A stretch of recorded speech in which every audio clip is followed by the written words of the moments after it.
결혼식 날 시어머니가 제 손을 꼭 잡고 이 말만은 하지 말라 했습니다. 집 문서 얘기만 꺼내지 마. 우리 가족 망신이야. 그때는 몰랐어요. 그 말이 저를 살린 게 아니라 저를 덫에 넣은 거였다는 걸. 제가 이 사연을 쓰는 이유는 지금도 제 휴대폰에 저장된 한 장의 사진 때문이에요. 가족 사진도 아니고 결혼 사진도 아니고요. 딱 한 장 등기부등본 캡처 사진입니다. 그 사진을 처음 본 날, 저는 숨이 막혀서 바닥에 주저앉았고, 그 사진을 보여준 사람은 믿기 어렵겠지만, 제 남편도, 시어머니도 아니었습니다. 며느리야, 너 지금부터 내 말만 들어. 이 집에서 너랑 내 아이들 살려야지.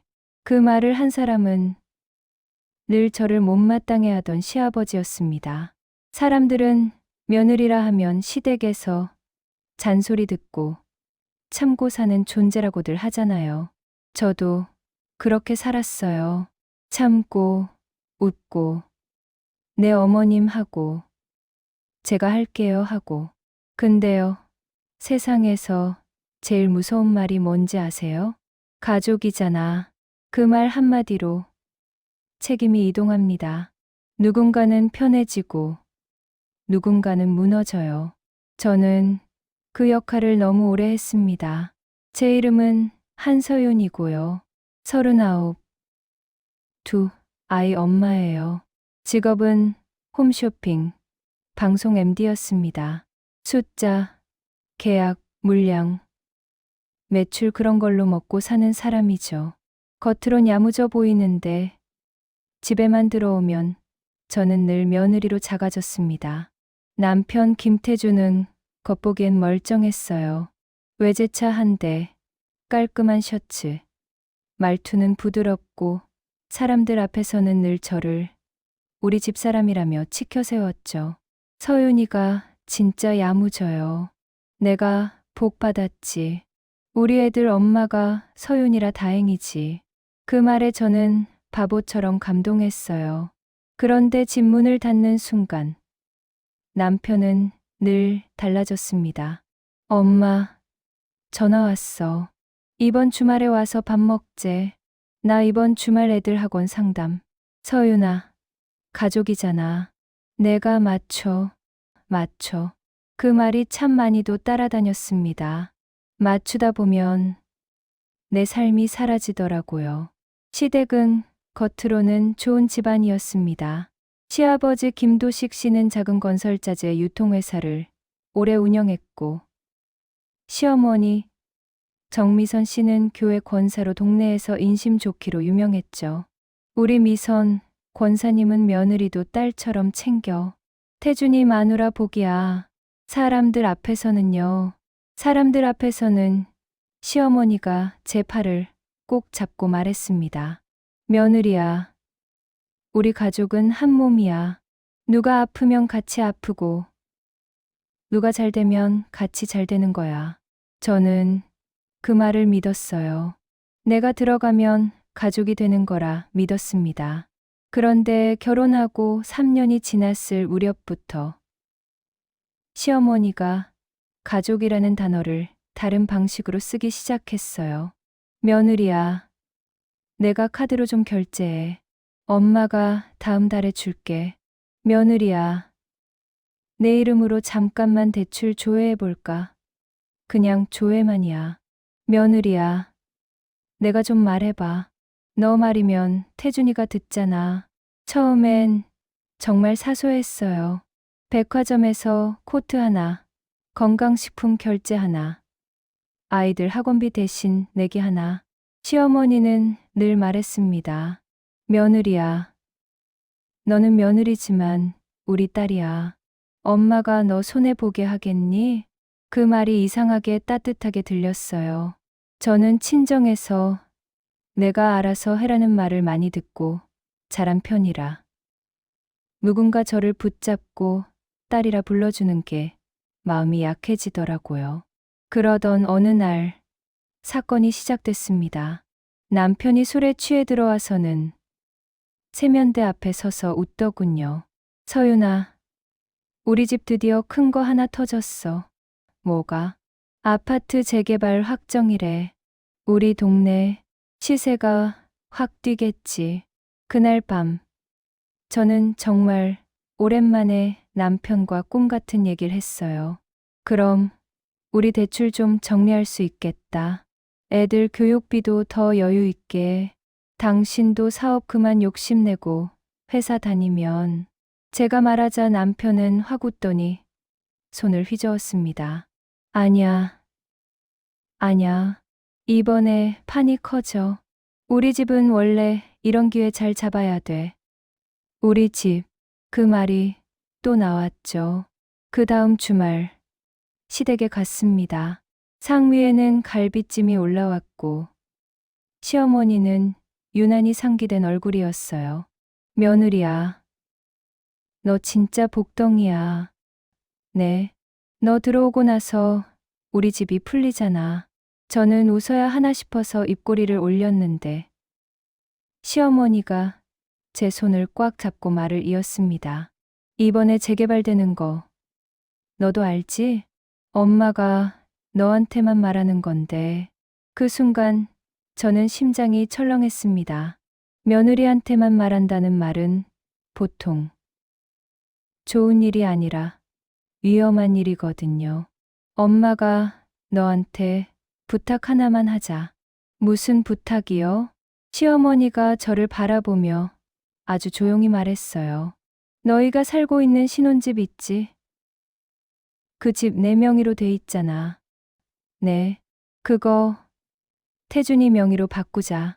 제가 젓가락을 내려놓았습니다. 어머님. 왜요? 시어머니가 웃으며 말했어요. 왜긴. 가족이니까. 남편이 옆에서 거들었습니다. 서윤아. 이게 다 세금 문제야. 재개발되면 양도세 어쩌고 복잡해. 지금 명예 정리해두면 깔끔해. 저는 잠깐 말을 잃었습니다. 그 집은 결혼할 때 시댁이 해준 집이 맞아요. 그런데 실은 전세 끼고 산 집이었고 제 돈도 들어갔고 무엇보다 아이들 주소지, 생활 기반이 전부 그 집이었습니다. 명의를 왜 굳이? 제가 조심스럽게 말하자 시어머니가 눈을 가늘게 뜨더니 톤이 바뀌었습니다. 며느리야, 너 설마 너 우리 집 못 믿니? 그 질문이 칼 같았어요. 못 믿니? 라는 말은 대답할수록 지는 질문입니다.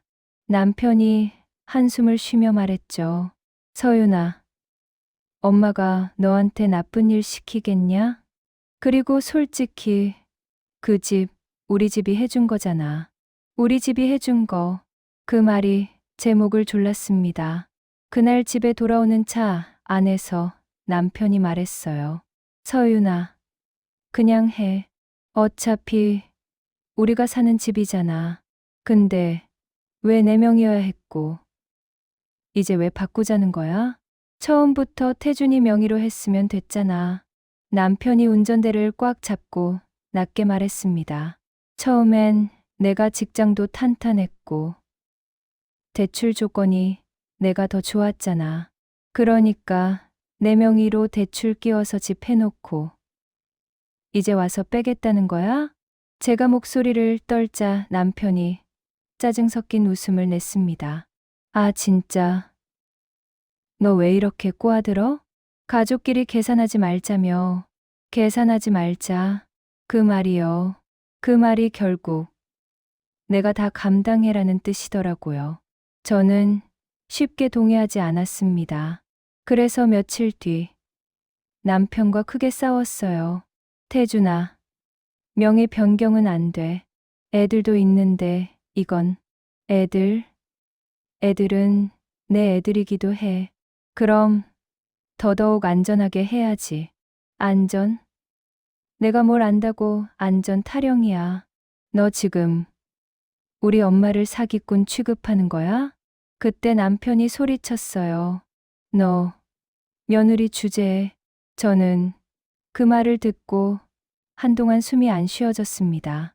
며느리 주제에 결혼하고 아이 낳고 시댁 행사 다 챙기고 시어머니 병원도 같이 다니고 돈도 보태고 그 모든 걸 해도 저는 며느리 주제였습니다.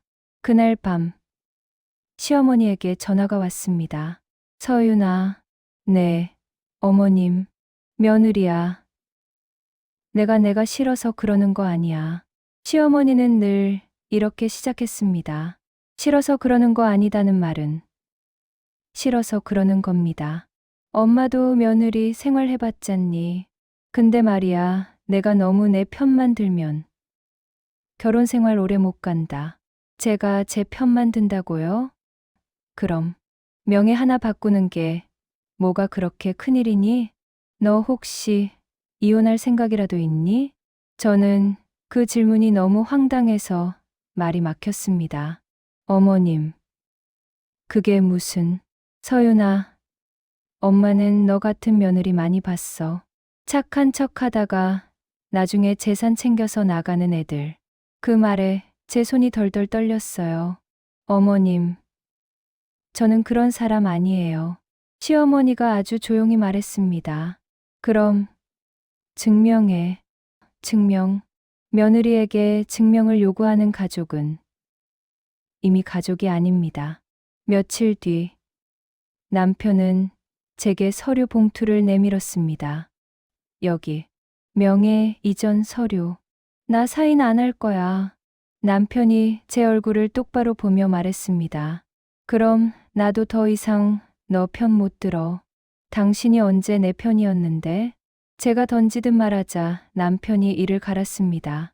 서윤아, 너 지금 말이 너무 심해. 심한 말? 저는 속으로 웃었습니다. 심한 말은 당신들이 먼저 했잖아. 그런데 이상한 건 그때부터였습니다. 남편이 갑자기 친절해졌어요. 아이들 학원도 데려다 주고, 저녁도 차리고, 주말에는 꽃도 사오고. 서윤아, 우리 요즘 너무 싸운다. 나도 미안해. 저는 그 친절이 더 무서웠습니다. 사람이 갑자기 친절해질 때는 대개 목적이 있거든요. 그리고 그 목적이 뭔지 금방 알게 됐습니다. 하루는 제가 퇴근에 들어왔는데 집 안이 너무 조용했어요. 아이들은 시댁에 간다고 했고 남편은 집에 있다 했는데 거실, 테이블 위에 서류가 가지런히 놓여 있었습니다. 제 도장이랑 인감증명서 발급 신청서, 그리고 위임장. 저는 머리가 멍해졌습니다. 이게 뭐야? 그 순간 방문이 열리고 남편이 나왔어요. 왔어? 저는 서류를 들고 남편에게 다가갔습니다. 태준아, 이거 뭐야? 남편은 눈을 피하지도 않고 말했습니다. 서윤아, 너 바쁘잖아. 내가 대신 준비해뒀어. 대신 사인만 해. 나머진 내가 처리할게. 저는 위임장에 적힌 내용을 읽어 내려갔습니다. 부동산 등기, 일체 권한을 위임한다. 손끝이 얼어붙었습니다. 이거 나 몰래 준비했어? 남편이 짜증 섞인 숨을 내쉬었습니다. 몰래가 아니라 설득하려고. 설득이 아니라 몰래잖아. 제가 소리치자 남편이 순식간에 표정을 바꿨습니다. 그 다정한 얼굴이 차갑게 굳더니 이렇게 말했어요. 서윤아, 내가 안 하면 우리 엄마가 너 가만 안 둔다. 그 말이 협박처럼 들렸습니다. 너 우리 가족이랑 싸울 거야? 우리 가족. 또 그 말이죠. 그날 밤 시어머니가 집으로 찾아왔습니다. 진짜로요. 초인종도 없이 비밀번호를 눌러 들어왔습니다. 며느리야. 시어머니는 거실에 들어오자마자 제 서류를 탁 내려놓고 말했습니다. 너 왜 이렇게 말을 안 들어? 어머님, 이건 제 동의 없이. 동의? 너 지금 동에 따질 입장이야? 시어머니가 제 앞까지 바짝 다가왔어요. 그 집, 우리 돈으로 한 거야. 하지만 제 명의로 대출. 그 대출도 우리 태준이가 갚을 거잖아. 남편이 옆에서 중얼거렸습니다. 그래, 내가 갚아. 저는 그 말에 웃음이 나올 뻔했어요. 갚기는커녕 남편은 최근 카드값도 밀리기 시작했거든요. 그걸 제가 모르고 있을 거라 생각했을까요? 시어머니가 제 어깨를 툭 치며 말했습니다. 며느리야, 너 똑똑하잖아. 그러니까 더 말 잘 들어. 똑똑한 며느리가 괜히 나대면 다 잃어. 다 잃어. 그 말이 제 등을 서늘하게 훑었습니다. 저는 그날 새벽 잠이 오지 않아 노트북을 켰습니다. 그리고 제 직업병처럼 숫자를 확인하기 시작했어요. 남편 카드 사용 내역, 통장 이체, 보험료, 자동이체 실패 문자. 이상하게 비어있는 돈이 많았습니다. 그런데 진짜 이상한 건 남편이 돈이 없는데도 시어머니가 계속 괜찮다고만 한다는 거였어요. 며느리야, 태준이는 원래 큰 그림 그리는 애야. 남자는 한번 크게 벌고 크게 쓰는 거야. 너는 안에서 뒷바라지나 잘해. 그 말들이 이상했습니다. 큰 그림. 어떤 큰 그림? 그래서 저는 다음 날 점심시간에 몰래 부동산 중개사 친구에게 연락했습니다. 나 등기부등본 열람 좀 도와줄 수 있어? 친구가 말했습니다. 야, 뭐 무슨 일이야? 목소리가 왜 그래? 그냥 확인할 게 있어. 친구가 링크를 보내줬고 저는 떨리는 손으로 주소를 입력했습니다. 그리고 그 순간 제가 믿고 있던 가족이 완전히 다른 얼굴로 보이기 시작했습니다.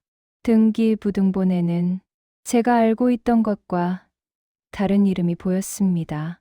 소유권자 김도식, 시아버지 이름이었어요. 그런데 왜 소유자가 시아버지? 저는 숨이 턱 막혀서 친구에게 전화를 걸었습니다. 야, 이거 뭐야? 소유주가 시아버지로 돼 있는데? 친구가 잠깐 침묵하더니 말했습니다. 서윤아, 너 전세 살고 있는 거 아냐? 전세. 아니, 매매. 등기상 소유주가 시아버지면 내 명의는 대체 뭐였던 거야? 제가 뭔가를 놓치고 있다는 느낌이 들었습니다. 머리가 어질어질했어요. 그날 퇴근하자마자 저는 남편을 붙잡고 물었습니다. 태준아, 우리 집 등기부 확인했어. 남편 얼굴이 순간 굳었습니다. 내가 그걸 왜 봐? 왜 봤냐고? 내 명의로 돼 있다며. 근데 소유주가 아버님이야. 이게 어떻게 된 거야? 남편이 눈을 피하며 말했습니다. 그건 원래 그렇게 해놨지. 원래? 서윤아, 복잡해. 설명해도 내가 이해 못해. 제가 목소리를 떨었습니다. 내가 이해 못할 거라고? 그럼 쉽게 말해. 내 명이라고 한 건 거짓말이야? 남편은 한참을 침묵하다가 아주 조용히 말했습니다. 엄마가 그렇게 하래. 그 한마디에서 퍼즐이 맞춰지기 시작했어요. 명예 바꾸자는 건 처음부터 진짜 목적이 아니었을지도 모른다는 거. 그때 현관문이 열리고 시어머니가 들어왔습니다. 진짜로 매일 오던 시기였어요. 요리해준다. 애들 봐준다. 도와준다. 그런 명목으로. 시어머니는 제 얼굴을 보자마자 알아챈 듯 했습니다. 며느리야, 너 또 쓸데없는 짓 했구나. 어머님, 이 집 왜 아버님 명의예요? 시어머니는 잠깐도 당황하지 않았습니다. 오히려 웃었어요. 그럼 누구 명의여야 하는데? 저희가 사는 집이잖아요. 시어머니가 제게 한 걸음 다가오며 말했습니다. 며느리야, 착각하지 마. 너희가 사는 집이지. 너희 집이 아니야. 그 말에 저는 숨이 멎었습니다. 그럼 제가 대출 받은 건 뭐예요? 시어머니의 눈빛이 얇아졌습니다. 대출. 아, 그거? 시어머니는 아주 태연하게 말했어요. 그거 내가 한 게 아니라 태준이가 한 거야. 뭐라고요? 대출은 제 이름으로. 이름만 빌린 거지. 이름만 빌린 거지. 그 말이 제 심장을 내려찍었습니다. 저는 손이 떨려서 소리를 질렀습니다. 제 이름으로 빌린 돈을 이름만 빌린 거라고요? 시어머니가 딱 잘라 말했습니다. 가족이잖아. 그 말을 들은 순간 저는 알았습니다. 이 사람은 끝까지 이 말을 무기처럼 쓸 거라고. 저는 이를 악물고 남편에게 물었습니다. 태준아, 내 이름으로 받은 대출 어디 썼어? 남편은 입술을 꾹 다물고 있다가 시어머니 눈치를 보며 말했습니다. 그게 아버지 회사. 회사, 자재대금, 돌려막기 좀, 그리고 금방. 그 순간 시어머니가 남편 말을 끊었습니다. 그만해. 며느리한테 그런 말 할 필요 없어. 저는 시어머니를 보며 차갑게 말했습니다. 어머님, 지금 제 인생이 걸린 문제예요. 시어머니는 코웃음을 쳤습니다. 인생. 내 인생? 그리고 그 다음 말이 저를 완전히 깨뜨렸습니다. 며느리야, 내 인생은 원래 우리 집에 들어오는 순간 우리 가족 인생이 되는 거야. 저는 그 말에 정말로 현기증이 났어요. 그날 밤 저는 친정으로 애들 데리고 나가려 했습니다. 그런데 남편이 제 팔을 잡았어요. 서윤아, 어디 가? 놓아. 너 나가면 엄마가 가만 안 있어. 그 엄마가 지금 내 이름으로 빚만 들었잖아. 제가 소리치자 남편이 낮게 말했습니다. 조용히 해. 애들 듣잖아. 애들이 듣기 전에 당신이 먼저 사람답게 살았어야지. 저는 남편 팔을 뿌리치고 애들 방으로 들어갔습니다. 짐을 싸는데 이상하게도 시어머니가 조용하더군요. 늘 큰 소리 내던 사람이. 그 조용함이 더 무서웠습니다. 제가 캐리어를 끌고 거실로 나오자 시어머니가 거실에 앉아 있다가 한마디 했어요. 며느리야. 뭐요? 너 나가면 내가 지는 거야. 제가 지든 말든 이제 상관없어요. 그러자 시어머니가 천천히 일어나 제 앞에서 웃었습니다. 상관없긴. 너 나가면 그 빚 내가 다 떠안아야 해. 그 말에 제 다리가 풀렸습니다. 무슨 소리예요? 시어머니가 아주 또렷하게 말했습니다. 대출, 카드, 도증 내 이름으로 된 거. 내가 갚는 거야. 태준이는 어차피 돈 없어. 저는 남편을 봤습니다. 남편은 제 시선을 피했어요. 그때였습니다. 현관문이 열리는 소리, 그리고 낮고 단단한 목소리가 들려왔습니다. 미선아, 시아버지였습니다. 너 또 시작했냐? 시어머니 얼굴이 순간 굳었습니다. 여보, 당신 왜 와? 시아버지가 제 쪽을 보더니 제 손에 들린 캐리어를 보고 말했습니다. 며느리야, 지금 나가면 안 된다. 저는 그 말에 웃음이 나올 뻔했어요. 시댁 사람들은 다 똑같다고 생각했거든요. 그런데 시아버지는 제 눈을 똑바로 보며 아주 낮게 말했습니다. 지금 나가면 내가 죽는다. 저는 숨을 삼켰습니다. 아버님. 무슨. 시아버지가 한 발 다가오더니 제 휴대폰을 가리켰습니다. 휴대폰 줘. 네. 내 말 들어. 지금부터. 시어머니가 소리쳤습니다. 여보, 당신 미쳤어? 며느리 휴대폰을 왜 뺏어? 시아버지가 고개도 안 돌리고 말했습니다. 닥쳐. 지금은 내가 말할 때가 아니다. 그 한마디에 거실 공기가 달라졌습니다. 늘 시어머니가 집을 장악하던 분위기가 무너지는 느낌. 시아버지는 제게 말했습니다.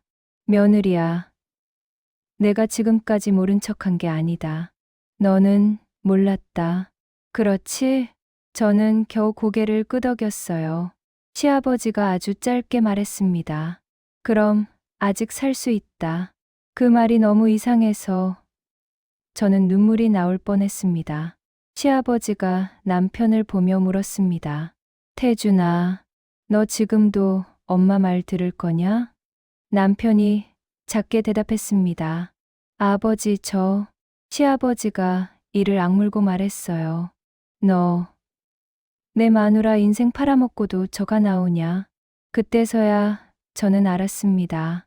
시아버지가 모든 걸 알고 있었고, 어쩌면 시어머니와 남편의 계획과는 다른 판을 그리고 있었다는 걸. 하지만 그게 무엇인지 저는 아직 몰랐습니다. 시아버지가 제게 조용히 말했습니다. 며느리야, 내일 아침 나랑 같이 법무사 사무실 가자. 법무사요? 그래. 그리고 내가 본 등기부등본 그거 하나로는 부족하다. 부족하다. 그 말이 의미하는 건 하나였습니다. 이 집은, 이 빚은, 이 가족은 제가 생각한 것보다 훨씬 더 크고 더 더러운 판이라는 것. 시아버지가 제 어깨를 가볍게 잡고 말했습니다. 오늘은 나가지 마. 애들도 재워. 그리고 아무한테도 전화하지 마. 시어머니가 발끈했습니다. 여보, 당신 지금 며느리 편드는 거야? 시아버지가 시어머니를 돌아보며 처음으로 폭발했습니다. 편? 내가 편을 드는 게 아니라 내가 우리 집을 팔아먹는 걸 막는 거다. 그 말에 남편 얼굴이 하얗게 질렸습니다. 아버지, 무슨... 시아버지가 남편에게 손가락질했습니다. 너도 공범이다. 그리고 내일 끝난다. 끝난다. 그 한마디가 제 가슴을 쿵 내려앉게 했습니다. 그날 밤 저는 아이들을 재우고 거실에 나왔어요.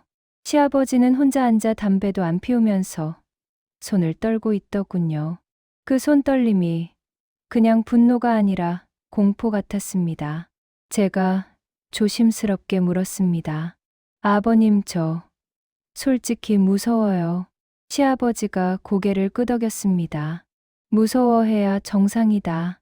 이 집은 내가 생각한 가족이 아니다. 제가 눈을 감았다 뜨며 물었습니다. 그럼 뭐예요? 시아버지가 저를 보며 말했습니다.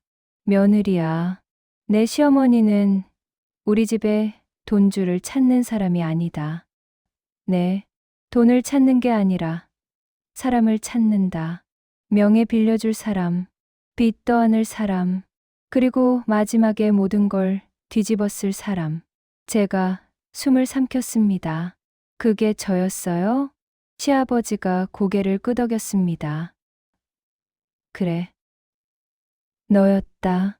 그 말이 너무 선명해서 저는 오히려 눈물이 났습니다. 내가 바보였구나. 내가 너무 멍청했구나. 그때 시어머니 방에서 문 여는 소리가 났고 시어머니가 거실로 나왔습니다. 물 한 컵을 들고 아무렇지 않은 얼굴로. 여보, 밤 늦었어. 이런 얘기 그만해. 시아버지가 시어머니를 보며 말했습니다. 미선아, 내일 내가 원하는 대로 안 될 거다. 시어머니가 웃었습니다. 여보, 당신 착각하지 마. 이미 다 끝났어. 그 말에 저는 등골이 얼었습니다. 이미 다 끝났다? 무슨 뜻이지? 대체 어디까지 진행된 거야?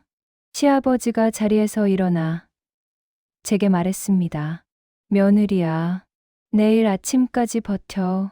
그리고 내가 제일 먼저 할 일은 하나다. 뭐요? 시아버지가 제 귀에 아주 낮게 속삭였습니다. 내 명의로 된 모든 것부터 찾아. 그 말이 끝나자마자 제 휴대폰이 진동했습니다. 모르는 번호, 문자 한 통. 한서윤님, 대출 연체로 법적 절차가 진행됩니다. 금일 2,400까지 납부 바랍니다. 제가 화면을 보며 얼어붙자 시어머니가 제 휴대폰을 힐끗 보더니 입꼬리를 올렸습니다. 봐, 며느리야. 시어머니가 제게 말했습니다. 가족이면 같이 책임지는 거야. 그 순간 저는 확신했습니다. 내일 아침 이 집에서 누군가는 끝장난다. 아버님이 며느리 편이라니. 그게 무슨 소리예요? 제가 떨리는 목소리로 묻자 시아버지는 제게서 시선을 떼지 않고 말했습니다. 서윤아, 너 지금부터 잘 들어. 너는 며느리라서 여기까지 끌려온 게 아니야. 너는 내 이름이 필요해서 끌려온 거야. 그 말이 끝나자마자 시어머니가 비웃듯 말했어요. 여보, 또 그 얘기야? 당신이 뭘 할 수 있는데. 시아버지는 시어머니를 정면으로 보며 아주 낮게 대답했습니다. 내가 뭘 할 수 있냐고? 그리고는 제게 손을 내밀었어요. 휴대폰. 지금. 캡처해. 방금. 온 연체 문자. 저는 손이 떨려 화면을 캡처했습니다. 시아버지는 그걸 확인하더니 고개를 끄덕였어요. 좋아. 시작됐네. 시어머니가 그 말을 듣고 순간 얼굴이 굳었습니다. 여보, 뭐가 시작돼? 시아버지가 씁쓸하게 웃으며 말했습니다. 너희가 시작한 걸 내가 끝낸다. 그날 밤, 저는 거의 한숨도 못 잤습니다. 아이들은 아무것도 모르고 코를 골며 잤고, 남편은 방 안에서 문을 잠그고 나왔어요. 그리고 거실에는 시아버지와 시어머니, 그리고 저. 이상하게도 그날 거실은 가족 같지 않았습니다. 서로 피를 나눈 사람들이 아니라 서로의 약점을 잡고 흔드는 사람들이 같은 공간에 있는 느낌이었어요. 시어머니가 먼저 입을 열었습니다. 며느리야. 저는 대답하지 않았어요. 그러자 시어머니가 더 또렷하게 말했죠. 너 내일 어디 가려고? 시아버지가 대신 대답했습니다. 법무사. 시어머니가 탁 웃었습니다. 여보, 법무사 가서 뭐 하려고? 그 빚이 사라져? 명의가 바뀌어? 이미 다 끝났다고 했잖아. 시아버지가 고개를 끄덕였어요. 그래, 너 말대로 끝났다는 거 나도 안다. 시어머니가 승리한 얼굴로 말했습니다. 그럼 됐네. 며느리한테 괜히 희망 주지 말고 서류나 사인하게 해. 그 순간 시아버지가 갑자기 제게 물었습니다. 서윤아, 너 결혼할 때 시어머니가 내게 뭐라 했는지 기억나? 저는 멍하니 대답했습니다. 집 문서 얘기 꺼내지 말라고. 시아버지가 씁쓸하게 웃었습니다. 맞다. 그 말이 왜 나왔는지 알아? 제가 고개를 저었더니 시아버지가 말했습니다. 그때부터 문서는 너한테서 숨겨야 했거든. 시어머니가 발끈했습니다. 여보, 당신 지금 뭔 소릴 하는? 시아버지가 손바닥을 들어막았습니다. 미선아, 닥쳐. 너 오늘 반말이 너무 많다. 시어머니는 잠깐 말문이 막혔고 그 틈에 시아버지가 제게 말을 이어갔습니다. 서윤아, 너희 신혼집, 내가 내 명의라 믿었던 그 집은 원래 매명이야. 네, 알고 있어요. 등기부 봤어요. 근데 중요한 건 그게 아니야. 시아버지가 제 눈을 보며 말했어요. 너 이름으로 나간 대출. 그 대출의 담보가 뭔지 알아? 저는 순간 머리가 하얘졌습니다. 담보요? 집 아닌가요? 시아버지가 고개를 흔들었습니다. 집 담보였으면 너희가 이렇게까지 조급할 이유가 없다. 시어머니 얼굴이 순간 굳었습니다. 그걸 보고 저는 등골이 서늘해졌어요. 그럼 담보가 뭐예요? 시아버지가 아주 조용히 말했습니다. 너희 아이들 전학 서류, 주소지, 생활기록 그런 걸로 신용을 만들어. 그리고 내 직장, 내 소득으로 한도를 뽑아. 담보는 사실상 너야. 저는 숨이 턱 막혔습니다. 담보가 나라는 말이 이렇게 무서울 줄 몰랐어요. 그때 남편이 방문을 열고 나왔습니다. 얼굴이 잔뜩 굳어 있었고 시어머니를 보며 말했어요.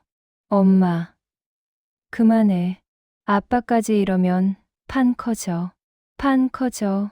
남편 입에서 그 말이 나오는 순간 저는 확신했습니다. 이 사람들은 이미 판을 짜놓고 움직이고 있었다는 거려. 제가 남편을 향해 물었습니다. 태준아, 너 나랑 결혼 왜 했어? 남편이 잠깐 저를 보다가 시어머니 쪽으로 시선을 피했습니다. 무슨 소리야? 왜 했냐고 제가 더 또렷하게 말하자 시어머니가 끼어들었습니다. 며느리야, 말 조심해. 결혼은 사랑만으로 하는 거 아니야. 가족이 되는 거야. 저는 시어머니를 똑바로 보며 말했습니다. 가족이 되려고 했죠. 근데 어머님은 가족이 아니라 명예를 원하셨잖아요. 시어머니 얼굴이 일그러졌습니다. 너, 그때 시아버지가 테이블 위에 뭔가를 탁 내려놓았습니다. 두꺼운 서류 봉투였어요. 미선아, 너 며느리 겁주려고 문자 보내게 했지. 시어머니가 코웃음 쳤습니다. 증거 있어? 시아버지가 봉투를 열어 서류를 한 장씩 꺼냈습니다. 등기부등본, 대출 실행 내역, 가압류 예고 통지, 그리고 제가 처음 보는 문서 하나, 가족관계증명서와 함께 묶인 혼인관계증명서, 열람 기록. 저는 눈을 크게 떴습니다. 이게 뭐예요? 시아버지가 저를 보며 말했습니다. 너희 혼인관계 이미 정리하려고 했던 흔적이다. 남편 얼굴이 하얗게 질렸습니다. 아버지, 그건 시아버지가 남편의 말을 끊었습니다. 입 다물어. 내가 뭘 하려 했는지 내가 다 알고 있다. 시어머니가 다급히 말을 바꿨습니다. 여보, 당신 지금 며느리 편드는 거 아니고 그냥 감정적으로. 시아버지가 고개를 저었습니다. 감정? 아니, 나는 오늘 밤 장부를 정리하러 왔다. 그리고 그 다음 말이 제가 듣고도 믿기 어려운 대반전의 시작이었습니다. 미선아, 너 몰래 내가 먼저 움직였어. 시어머니가 굳었습니다. 뭘? 시아버지가 봉투에서 또 다른 종이를 꺼내 테이블에 놓았습니다. 내용 증명과 사회행위 취소 예고라는 글자가 보였고 그 아래에 정미선이라는 시어머니 이름이 선명했습니다. 제가 떨리는 목소리로 물었습니다. 아버님, 이게 시아버지가 말했습니다. 며느리야, 너는 지금부터 피해자로 남아야 한다. 그래야 너랑 애들이 산다. 시어머니가 목소리를 높였습니다. 여보, 당신 미쳤어? 당신이 나 상대로 소송을 건다고? 시아버지는 아주 담담하게 대답했습니다. 아니, 소송은 아직 아니야. 그리고는 시어머니를 똑바로 보며 말했어요. 협상이다. 그 한마디에 시어머니의 눈빛이 흔들렸습니다. 그제야 저는 알았습니다. 시아버지는 시어머니를 말로 이기려는 게 아니라 법과 서류로 숨통을 끊을 준비를 해왔다는 거려. 저는 숨이 가빠져서 물었습니다. 아버님, 왜 지금까지 가만히 계셨어요? 시아버지가 고개를 숙였다가 천천히 말했습니다. 부끄러워서. 그 한 단어가 너무 인간적이라. 오히려 가슴이 아팠습니다.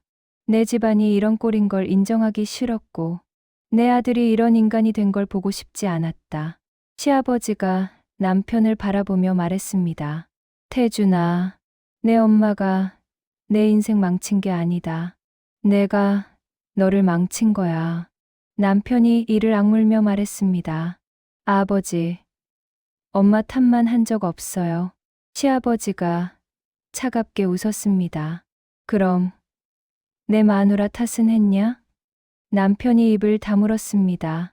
그 침묵이 답이었어요. 시어머니가 갑자기 울먹이는 목소리로 바뀌었습니다. 여보, 나도 어쩔 수 없었어. 그 말이 나왔을 때 저는 소름이 돋았습니다.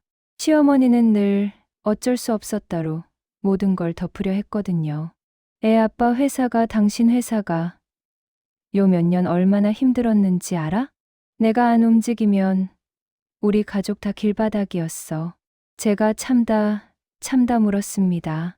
그래서 제 이름으로 빚을 만든 거예요? 시어머니가 저를 노려보며 말했습니다. 너도 가족이면 같이 져야지. 제가 웃었습니다. 정말로요. 어머님. 그럼 왜 같이가 아니고 저 혼자예요? 시어머니가 순간 말문이 막혔습니다. 그때 시아버지가 제게 손짓했습니다. 서윤아, 내일 아침에 할 일 정리해 줄게. 네. 첫째, 내 명의로 된 대출 전부, 채무부 존재 또는 사기, 가능성 검토. 둘째, 내 인감, 공동인증서, 도장 전부 회수. 셋째, 너와 아이들 주민등록, 전입주소지 변경 준비. 넷째, 태준이와 미선이 지금부터 너에게 접근 못하게 막는다. 시어머니가 비웃었습니다. 막아? 여보. 당신이 뭘로 막아? 시아버지가 단호하게 말했습니다. 이 집 비밀번호. 오늘 바꾼다. 시어머니가 눈을 부릅뜨고 외쳤습니다. 여보, 이 집은 당신 집이야? 우리 집이야? 시아버지가 아주 조용히 대답했어요. 내 집이다. 그 말이 떨어지자 시어머니가 처음으로 흔들리는 게 보였습니다. 그동안 시어머니는 가족이라는 말로 집의 주인처럼 굴었지만 법적으로는 시아버지가 소유주였으니까요. 남편이 다급히 말했습니다. 아버지, 이렇게까지 하면 우리 진짜 끝이에요. 시아버지가 고개를 끄덕였습니다. 그래, 끝내려고 한다. 그날 밤, 시아버지는 거실에 앉자 제게 하나씩 지시했습니다. 저는 마치 전쟁 준비하듯 움직였어요. 인감증명서 발급, 제한인감 도용 신고, 공동인증서 폐기, 카드 재발급 정지, 통신사 명의 도용 조회, 대출 조회 내역 캡처, 은행 콜센터 통화 녹취. MD로 살면서 계약서와 숫자에 익숙한 게 처음으로 내 편이 되어주더군요.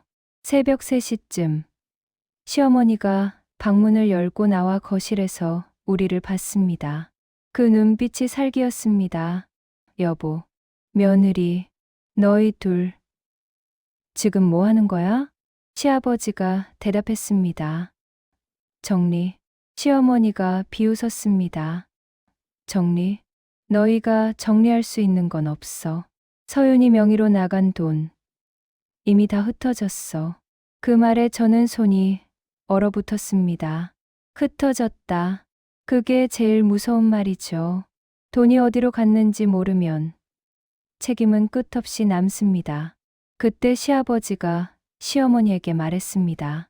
미선아, 너 며느리 돈으로 내 친정 쪽에도 뿌렸지. 시어머니 얼굴이 순간 굳더니 소리쳤습니다. 그걸 어떻게 알아? 시아버지가 담담하게 말했어요. 통장. 저는 그때서야 알았습니다. 시아버지는 이미 추적을 시작했고 시어머니가 숨긴 흐름을 일부 잡아놓았던 겁니다. 그리고 아침이 왔습니다. 법무사 사무실로 가는 길. 시어머니는 끝까지 저를 붙잡으려 했어요. 며느리야, 너 지금 나가면 내가 다 뒤집어 쓰는 거야. 너 애들 생각해야지. 서윤아, 너 살려면 우리랑 한 편 먹어야 돼. 그때 시아버지가 딱 한마디로 끊었습니다. 너랑 한 편 먹으면 며느리가 죽는다. 법무사 사무실에서 시아버지는 준비해온 서류를 꺼냈습니다. 변호사 상담 기록, 내용 증명 초안, 금융기관 문의 내역, 그리고 가장 결정적인 것, 명의 사용 동의서가 없다는 사실을 입증하는 정리표. 법무사가 물었습니다. 서윤님, 이 대출 실행 당시 직접 서명하신 적 있으세요? 저는 고개를 저었습니다. 없습니다. 법무사가 고개를 끄덕였습니다. 그럼 이건 충분히 다툴 여지가 있습니다. 특히 인감이나 인증서가 본인 통제 밖에서 사용된 정황이 있으면요. 시아버지가 바로 말했습니다. 있습니다. 며느리는 그 서류를 본 적도 없습니다. 그 말이 얼마나 든든했는지 몰라요. 처음으로 시댁에서 누군가가 제 편에서 며느리는 몰랐다고 말해줬거든요. 며칠 동안은 폭풍이었습니다. 은행, 카드사, 주민센터, 학교, 보험사, 통신사. 저는 뛰고 또 뛰었습니다. 그리고 그 사이 남편은 계속 전화를 했어요.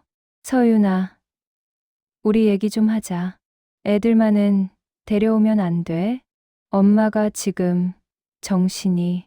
저는 단호하게 끊었습니다. 정신 없는 건 당신들이야. 시어머니는 메시지를 퍼부었습니다. 너 같은 며느리 처음 본다. 가족 망신시키지 마라. 너 나중에 후회한다.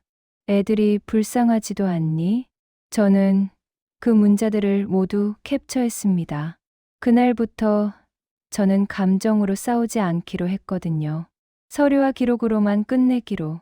그리고 드디어 판이 뒤집히는 날이 왔습니다. 금융기관에서 연락이 왔어요. 한서윤 고객님, 대출 실행 당시 본인 확인 절차에 문제가 있었던 것으로 확인됩니다. 그 말을 듣는 순간 저는 눈물이 터질 뻔했습니다. 그럼 저는 일단 해당 건은 지급정지 및 조사 절차로 넘어갑니다. 고객님에게 채무를 바로 청구하긴 어렵습니다. 그날 오후 시아버지가 저를 불렀습니다. 서윤아, 이제 2라운드다. 2라운드요?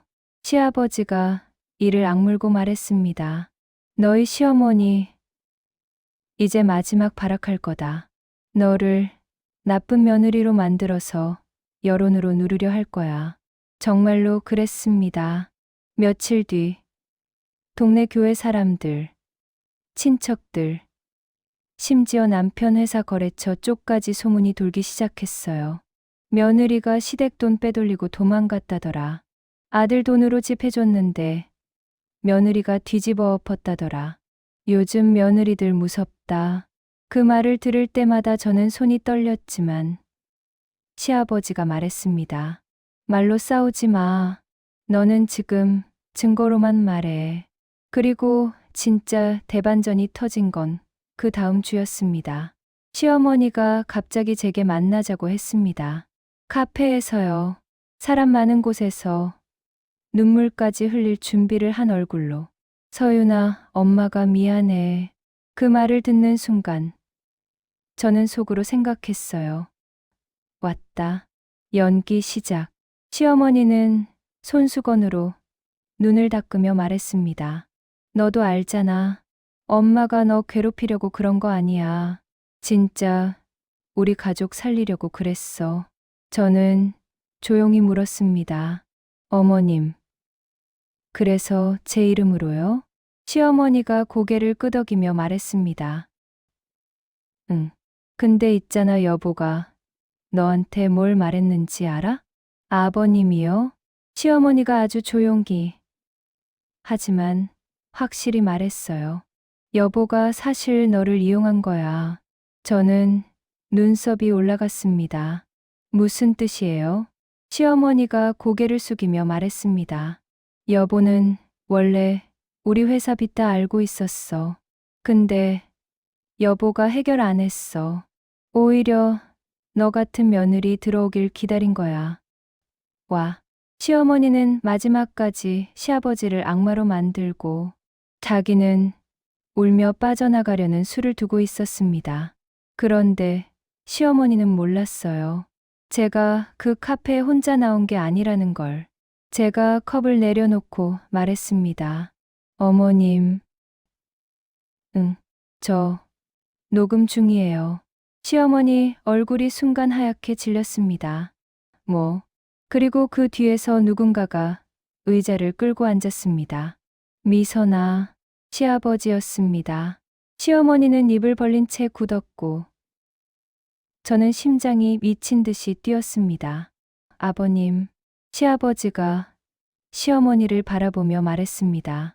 너 지금 내 앞에서 또 남 탓하냐? 시어머니가 다급히 말했습니다. 여보, 이게 무슨 나는 그냥. 시아버지가 조용히 서류 봉투를 꺼내 테이블에 놓았습니다. 너 친정에 흘린 돈, 태준이 카드로 긁은 유흥, 내가 며느리 명의로 돌린 대출 흐름, 다 정리했다. 시어머니가 떨리는 목소리로 말했습니다. 당신 어디까지? 시아버지가 담담하게 말했어요. 끝까지. 그 단어가 제가 어젯밤 들었던 그 단어와 똑같았습니다. 시아버지가 제 쪽을 보더니 말했습니다. 서윤아, 이제 내가 마지막으로 할 말 해. 저는 며느리로 들어온 게 아니라 희생양으로 들어왔더라고요. 시어머니가 입술을 떨었습니다. 서윤아, 너 지금. 근데요. 제가 말을 끊었습니다. 희생양도 도망칠 길은 있더라고요. 시어머니가 울먹이며 말했습니다. 너 진짜 우리 가족 다 죽일 거야? 저는 고개를 저었습니다.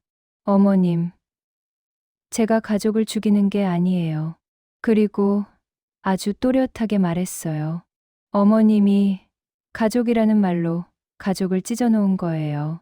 그 순간 시어머니는 마지막으로 저를 찌르듯 말했습니다. 너도 완벽한 사람 아니잖아. 너도 욕심 있었잖아. 좋은 집, 좋은 시댁 그거 보고 결혼한 거잖아. 저는 잠깐 숨을 고르고 대답했습니다. 맞아요. 저도 욕심 있었어요. 시어머니가 눈을 번뜩였습니다. 봐. 그러니까. 근데 제 욕심은 행복이었고 어머님 욕심은 남의 인생이었어요.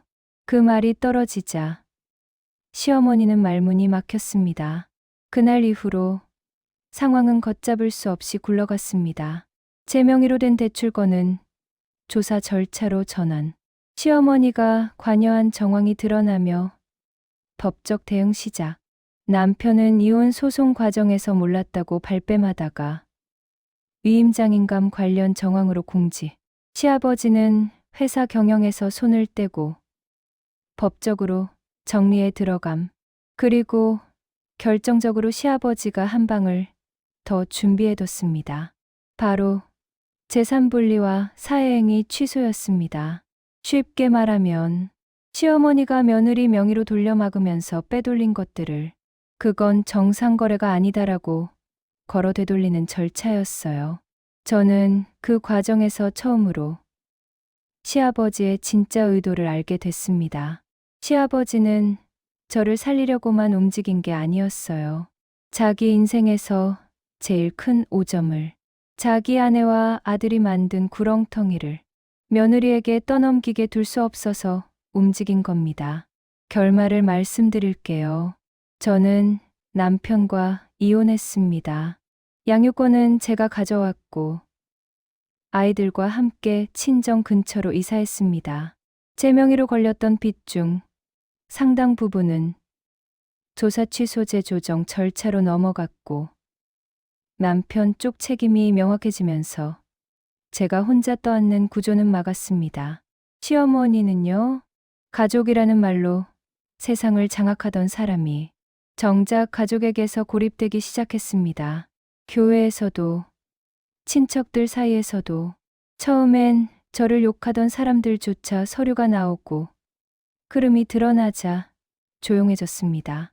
사람들이 제일 조용해지는 순간이 언제냐면요. 감정이 아니라 사실이 공개될 때입니다. 그리고 남편은 끝까지 말했습니다. 서윤아, 우리 애들만 생각하자. 저는 그 말에 이렇게 답했습니다. 그래. 그래서 이혼하는 거야. 애들이 가족이라는 말로 협박하는 걸 보고 크면 안 되니까. 지금 시아버지는 저희 아이들을 가끔 만나줍니다. 할아버지로서 책임은 지겠다면서요. 저는 그 책임을 처음엔 거절하고 싶었습니다. 하지만 아이들에게 할아버지는 죄가 없더군요. 그리고 무엇보다 시아버지는 마지막 순간에 며느리를 사람으로 봐준 유일한 시댁 사람이었습니다. 마지막으로 제가 배운 한 가지를 말하고 끝낼게요. 가족이란 이름은 따뜻할 수도 있지만 누군가에겐 가장 완벽한 족쇄가 될 수도 있습니다.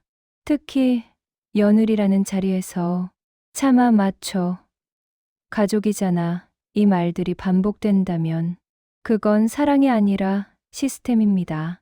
누군가를 갈아넣는 시스템. 그리고 그날 시아버지가 제게 했던 말을 아직도 잊지 못합니다. 며느리야, 너는 내 인생의 책임을 남의 가족에게 맡기지 마라. 구독, 좋아요, 알람 설정, 사랑입니다.